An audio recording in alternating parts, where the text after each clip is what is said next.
Hey guys, welcome to another video. So we have a different background because I'm traveling for my honeymoon, but I really wanted to record a video for you guys because I have a lot of great things I want to talk about.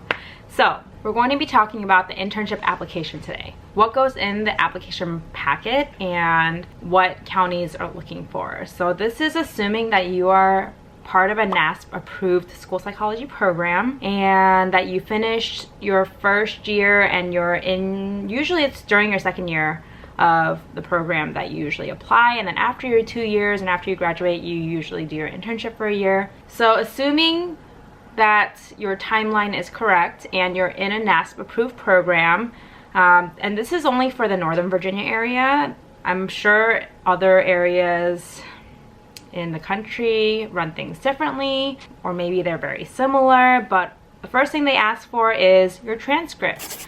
Some counties ask for official, some ask for unofficial, but they're usually looking for a graduate transcript and undergraduate. They want to see what you majored in, your school psychology program to make sure it is NASP approved. Secondly, they look for a resume or a CV to see your work experience and what you've been up to, you know, throughout your undergraduate career, what you're doing now, if you have any research experience, etc. Make sure you have those ready. The third thing they look for is a letter of interest or a cover letter, and even if they don't ask for one, I think it's typically a good idea to have one in there. If you ever need to tell your story or control the narrative, it's a great place to do it.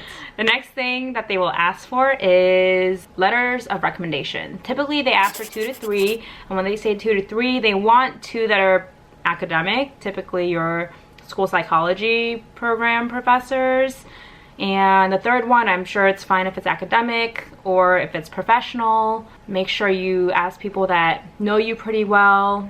And I typically email or ask them in person. And then, you know, I never assume that they're going to do it for me. And then I always give them a little gift at the end because I know it's not easy to write all those letters for everyone. Next, they will be asking for 1 to 2 psychological evaluations. I think they do prefer seeing 2, but if you only have one is fine, typically. So just make sure you have one of those. Make sure all the information is de-identified and you submit that as part of your packet. Sometimes they will ask additional questions, like application questions, and they might have like an experience form. Not all counties ask for this for me, but there was one county in particular that asked me to fill out all the assessments that I've done and my experience with multi-tier systems, MTSS, RTI.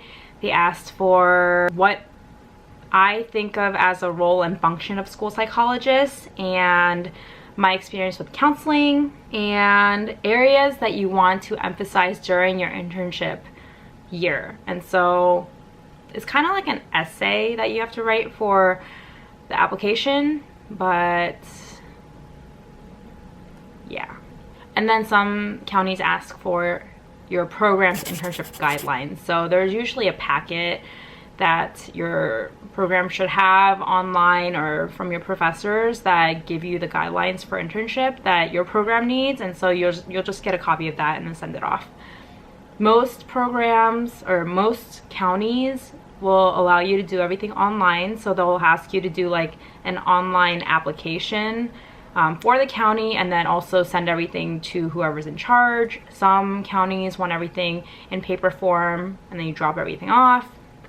Really depends, but in a nutshell, that is the whole application process. And then you wait, and then you may want to email the person who's in charge, say hello, and hopefully they call you back for an interview, and then we can talk about the interview process in the next video. Thanks so much for watching. I hope you learned something. Please don't forget to like and subscribe, and I'll see you in the next one. Bye.